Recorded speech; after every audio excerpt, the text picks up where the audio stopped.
Bonjour chers élèves, bienvenue à une nouvelle leçon de français et aujourd'hui nous allons parler d'une profession dont la mission principale est de sauver le monde. Les gens attendent trop des médecins et souvent ils reçoivent très peu. Donc le thème d'aujourd'hui est la mission du médecin d'André Mauroy et la rédaction d'un compte rendu. Répondez aux questions. Quand vous êtes malade, vous appelez qui? Quand je tombe malade, je vais tout de suite voir mon docteur. Moi, je préfère attendre un peu avant de consulter le médecin parce que je n'aime pas beaucoup prendre des médicaments. Si les symptômes sont graves, je n'hésite pas, je consulte mon médecin. Que pensez-vous des plateformes d'achat de médicaments sur Internet? En général, je me méfie des informations sur Internet. Les forums sont écrits par des personnes qui ne sont pas des professionnels. Les plateformes peuvent vendre des médicaments dangereux. Je préfère acheter mes médicaments dans une pharmacie. Une autre réponse. Mais parfois, certains médicaments efficaces ne sont pas disponibles dans certains pays. Les plateformes, c'est pratique pour ça. Moi, je crois que si une agence nationale de santé valide un médicament, ça doit être validé pour le monde entier. La troisième question. Que pensez-vous des forums de discussion parlant des maladies? Moi, je trouve que les forums, c'est dangereux.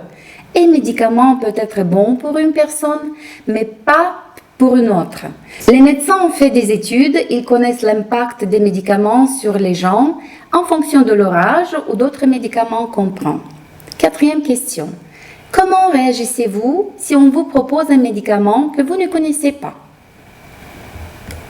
Personnellement, je me méfie des médicaments que je ne connais pas. Avant de le prendre, je m'informe. Cinquième question. Comment réagissez-vous si un médecin vous propose un traitement uniquement à base de plantes? Tous les médicaments sont fabriqués à base de plantes, donc moi, je préfère prendre directement des plantes. Je trouve ça plus naturel. Si ce n'est pas efficace, alors je veux prendre un médicament chimique. Mais c'est perdre du temps pour guérir. C'est mieux de guérir vite et de prendre un vrai médicament alors. Maintenant, je vous propose de regarder la séquence audiovisuelle et ensuite répondre aux questions. Sur le bord de cette artère de Douala, un comptoir aux allures de pharmacie. Ici, on trouve de soi-disant médicaments traditionnels, des plantes, mais aussi des écorces très recherchées en ces temps de Covid-19. C'est ça la chloroquine, on appelle ça le cinchona. Le cinchona, l'autre nom scientifique du quinquina, un arbre devenu le produit phare proposé par François. Une écorce vendue à bas prix qui contiendrait la quinine avec laquelle est fabriquée la fameuse chloroquine, cette molécule dont l'efficacité contre le virus alimente la controverse scientifique. On essaie de sensibiliser le monde pour qu'il vienne au moins découvrir ce que nous avons. Depuis le début du coronavirus, beaucoup de gens viennent au marché demander cela. Le Covid-19 devenu un filon économique pour des promoteurs de traitements non reconnus par la communauté médicale. Certains ont même pignon sur rue, comme celui qui se fait appeler Dr Hobson. Sur ses affiches, il prétend soigner toutes les maladies et depuis quelques jours, voici sa nouvelle trouvaille, une potion miracle supposée agir contre le coronavirus. Stop Coronavirus, qui est sous forme de gérule. C'est un produit qui est composé de plantes médicinales et des algues. Un produit opportunément fabriqué en 7 ans de crise sanitaire et dont il prétend pouvoir soigner le Covid-19 sans toutefois fournir la moindre preuve scientifique. Le produit n'est pas encore homologué, il est actuellement en cours d'essai au ministère de la Recherche scientifique. À l'INPM en particulier, c'est l'Institut de recherche médicale et de plantes médicinales. En attendant, ces produits constituent un trop grand risque médical pour les épidémiologistes comme le docteur Roger Etoile, d'où sa mise en garde contre ces soi-disant remèdes miracles contre le Covid-19. Il faut faire plus attention à d'autres potions, des décoctions, des écorces et un certain nombre d'autres traitements dont on ne maîtrise pas toujours la composition. Des réserves médicales contre de faux espoirs de guérison suscités par ces produits dits naturels. Réalisez les activités et ensuite vérifiez-les. Vérifions. Activité 1. Décrivez la personne que vous voyez à l'écran, imaginez qui elle est et ce qu'il fait. Faites des hypothèses sur le thème du reportage. C'est un homme qui a environ 45 ou 50 ans. On dirait un chanteur parce qu'il porte des lunettes noires et un chapeau. Il porte aussi une blouse blanche comme les médecins. Je pense qu'il fait des recherches et propose un nouveau médicament. Si je lis le titre du reportage, je pense que cet homme est un faux docteur. Ou alors, c'est un vendeur de médicaments de plantes et il se donne un style professionnel et cool pour les vendre. Activité 2. Dites si les informations présentées sont vraies ou fausses. Sur le comptoir, on trouve des médicaments en base de molécules de synthèse chimiques. C'est faux. François Moncamp vend une écorce qui serait à base de la chloroquine, un médicament controversé contre le Covid-19. C'est vrai. Peu de clients sont intéressés par ce produit. C'est faux. Beaucoup de personnes profitent du Covid-19 pour vendre des traitements miracles. C'est vrai. Le docteur Hobson prétend soigner toutes les maladies et vend des gélules à base de plantes et d'algues pour lutter contre le Covid-19. C'est vrai. Ces gélules viennent d'être officiellement validées par le ministère de la Santé. C'est faux. Roger et toi pensent que ces traitements peuvent être pris en toute confiance. C'est faux. On continue. Activité 3. Observez ces phrases extraites du reportage. Que signifient les éléments soulignés? Est-ce que l'information donnée est sûre ou est-ce que le journaliste a un doute à son propos? Dans quel but utilise-t-il ces expressions? Sur le bord de cette artère de Douala, un comptoir aux allures de pharmacie. Ici, on trouve de soi-disant médicaments traditionnels. Piste de correction. Ce n'est pas vraiment une pharmacie, elle y ressemble. Et ce ne sont pas de vrais médicaments traditionnels, même si on le dit.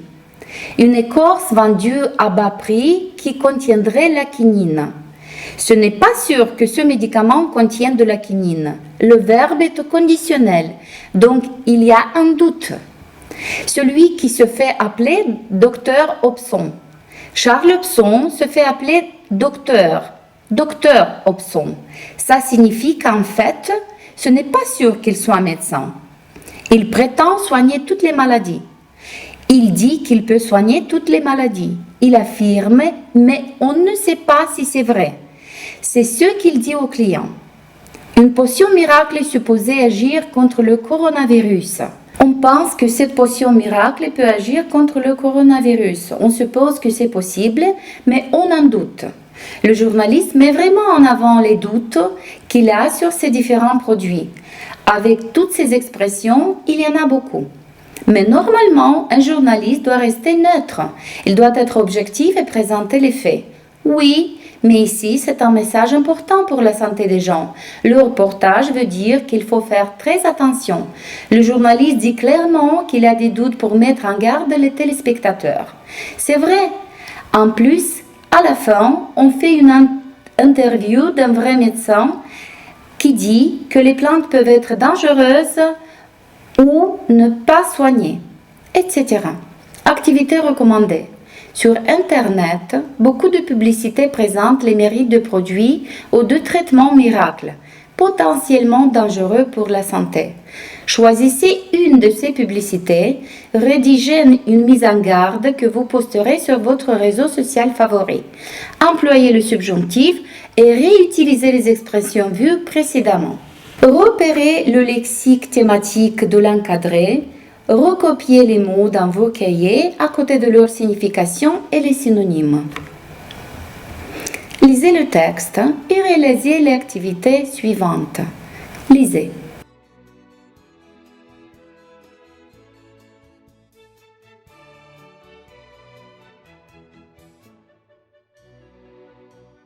Essayez d'accomplir les activités indépendamment, ensuite vérifiez-les. Vérifions. Ajoutez des compléments au verbe alléger. Alléger la pression, alléger l'emploi du temps, alléger le fardeau, alléger la douleur, alléger les tâches quotidiennes, alléger les charges administratives. Activité 2. En quelle situation et qui peut alléger une douleur? Décrivez-en une. Une mère peut soulager la douleur en cas de blessure chez l'enfant. Elle peut lui parler en utilisant des termes qui communiquent le soutien, l'espoir, l'amour, l'encouragement et la compréhension. Elle doit parler d'une voix calme et douce et rappeler à l'enfant qu'on est en train de traiter la douleur et que celle-ci finira par disparaître. Troisième activité. Donner les antonymes des mots. Profane, propre, allégé, contestable. Dégager le champ lexical de la trait. Donner les antonymes des mots. Profane, sacré, divin. Propre, étranger, collectif, générique. Allégé, accroître, alourdir, aggraver. Contestable, incontestable, assuré, évident. Repérer les marques de l'opposition. Aujourd'hui, comme hier, maintenir la vie et alléger la souffrance, médecin et malade, ce qui était pour Renan un jeu d'esprit, anticipation ou utopie est devenu notre réalité. Homme, machine. Dégager le champ lexical de la médecine. Médecin, maintenir la vie, alléger la souffrance, organes, cerveau, protoplasme, gènes, acides aminés. Activité recommandée. Commenter, ce n'est pas les médecins qui nous manquent, c'est la médecine. Parler de la mission du médecin. Que signifie selon vous morale médicale? Comment voyez-vous un médecin idéal? En connaissez-vous un? Exprimez votre avis, certitude, doute à l'égard de certaines affirmations telles que le cœur artificiel fonctionnera un jour de manière satisfaisante. Consultez l'encadré et faites le compte-rendu du discours de Mauroy. Pour réaliser un compte-rendu, il faut respecter 4 étapes. Donc, vous prenez connaissance du paratexte, auteur, titre, page de titre, commentaire en 4e de couverture, résumé, dédicace, épigraphe, préface, etc. Question à se poser. De quoi s'agit-il? Thèmes généraux, mots-clés. Deuxième étape concerne la première lecture. Numéroter les paragraphes, souligner les idées principales et secondaires, repérer les mots-clés, trouver les exemples, entourer les articulateurs logiques, dégager les plans du texte, dégager les intentions de l'auteur. Question à se poser. Quelle est l'idée majeure du texte? Quelle est sa progression? Une deuxième lecture plus approfondie. Encadrer les arguments importants, les réflexions essentielles comme dans les conclusions. Quand une même idée est développée sur plusieurs paragraphes, numérotez-les de manière différente. Soulignez les données précises, chiffres, exemples, illustrations, utilisées pour appuyer l'idée maîtresse de l'auteur. Question à se poser.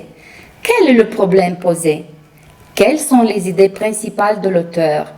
Quelles sont ses idées secondaires? La conclusion. Relevez les principaux points. Regrouper les idées communes, reformuler le texte. Question à se poser.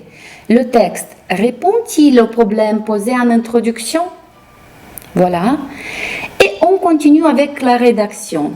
Comme vous avez observé dans l'encadré, on garde toujours le schéma de rédaction. Chaque texte français doit avoir une introduction, un développement et une conclusion. Dans l'introduction, vous présentez l'auteur. Toutes les informations connues, nationalité, profession, domaine de recherche, courant de pensée, école, etc. Vous situez l'ouvrage étudié dans le parcours de l'auteur.